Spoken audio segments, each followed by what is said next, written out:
Le collectif Alerte, qui compte 34 fédérations et associations d'aide pour les plus démunis, s'inquiète. Les ménages sont de plus en plus touchés par la pauvreté au quotidien. L'effet de la forte hausse des prix de l'énergie, encore supérieur à 16% sur un an en février 2023, qui désormais a un impact sur les prix des produits alimentaires. Selon l'INSEE, les prix dans le secteur de l'alimentation ont grimpé de 14,5% sur un an en février 2023. Si tous les ménages sont touchés et que tous se serrent la ceinture, les plus démunis en souffrent le plus. Le nombre de ménages qui dépendent de l'aide alimentaire a progressé de 10% en 2022 selon les banques alimentaires. Plus d'un foyer sur 5 a souffert du froid d'après le baromètre 2022 du médiateur de l'énergie, écrit le collectif dans son communiqué de presse. Après un déficit commercial jamais vu l'an dernier, 164 milliards d'euros, les chiffres pour janvier étaient attendus et d'après le bilan de l'INSEE, le solde entre importation et exportation s'est légèrement amélioré. Certes, le déficit est toujours très important à 13,6 milliards d'euros. Néanmoins, l'Institut des statistiques, qui se base sur les résultats des douanes, relève que le solde commercial de l'Hexagone s'est redressé de 500 millions d'euros. En cause, la facture énergétique est moins élevée grâce à des prix de l'énergie en fort recul de 7,3%. Les approvisionnements en produits énergétiques ont reculé de 300 millions d'euros et les produits non énergétiques ont baissé de 500 millions. Au total, les importations affichent donc une baisse de 800 millions d'euros au mois de janvier. Elles ont représenté 63,6 milliards, tandis que les exportations ont aussi diminué de 300 millions à 50 milliards d'euros. Les exportations d'énergie ont légèrement augmenté de 100 millions. Ce redressement du solde commercial n'efface pas, comme par magie, le déficit entre importation et exportation. Sur les 12 derniers mois, il atteint en effet 169,2 milliards d'euros.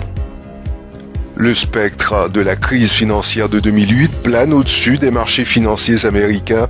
La faillite retentissante de la Silicon Valley Bank, 16e plus grande banque aux États-Unis, ravive de douloureux souvenirs. La Silicon Valley Bank n'est pas l'établissement financier le plus reconnu et pour cause, la SVB n'est que la 16e plus grande banque américaine. Néanmoins, son empreinte dans le milieu des technologies est très importante. De nombreuses startups et capital risqueurs ont placé leur argent dans les coffres de l'établissement qui, à la fin de l'année dernière, était à la tête de 209 milliards de dollars d'actifs et de 175 milliards de dépôts. La faillite de la banque est arrivée très vite et sans prévenir. Tout a commencé lorsque la SVB a fait part de difficultés à lever des liquidités. Des jeunes ou moins jeunes qui meurent par arme à feu ou arme blanche, un fléau qui impacte de plus en plus la société guyanaise. Des associations se mobilisent contre cette violence.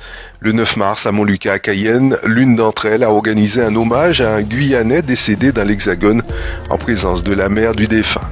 Des prises de parole pour se souvenir d'un jeune Guyanais tué par arme à feu il y a un an au Mans, dans l'Hexagone.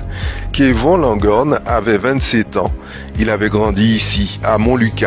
Au moins 8 meurtres ont eu lieu en Guyane depuis le début de l'année, 47 l'an dernier, un chiffre record.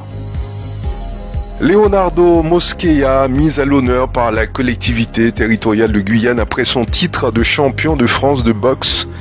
Le président Gabriel Serville a reçu le boxeur à l'hôtel de la CTG pour le mettre à l'honneur après son titre de champion de boxe lourd léger pour récompenser sa performance gagnante et rapide au gala de boxe qui s'est tenu au centre sportif territorial Georges Donzenac. Un chèque de 2000 € lui a été remis. Rodolphe Alexandre en charge d'une nouvelle mission. En effet, l'ancien président de la CTG a jusqu'à la fin de l'année pour rendre un rapport qui dressera des perspectives pour la jeunesse des Outre-mer. Les économies d'Outre-mer manquent trop souvent encore de techniciens formés pour occuper des emplois de proximité. Jean-François Carinco, dans la lettre de mission qu'il a adressée à Rodolphe Alexandre, dresse un constat sans phare de la situation de la jeunesse ultramarine.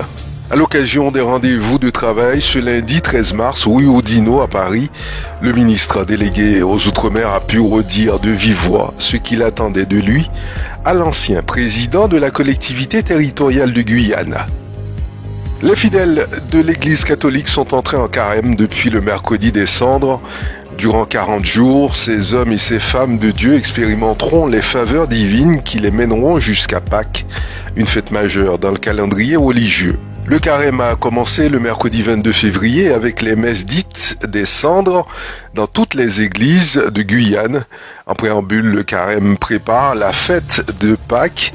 Le chiffre de 40 jours, selon les Saintes Écritures, correspond aux 40 jours de jeûne de Jésus dans le désert. Mais ce nombre rappelle aussi les 40 années passées dans le désert par le peuple d'Israël avant d'entrer en terre promise. C'est la fin de ce flash, je vous remercie de l'avoir suivi. J'aurai le plaisir de vous retrouver demain sur Radio Mayuri Campus.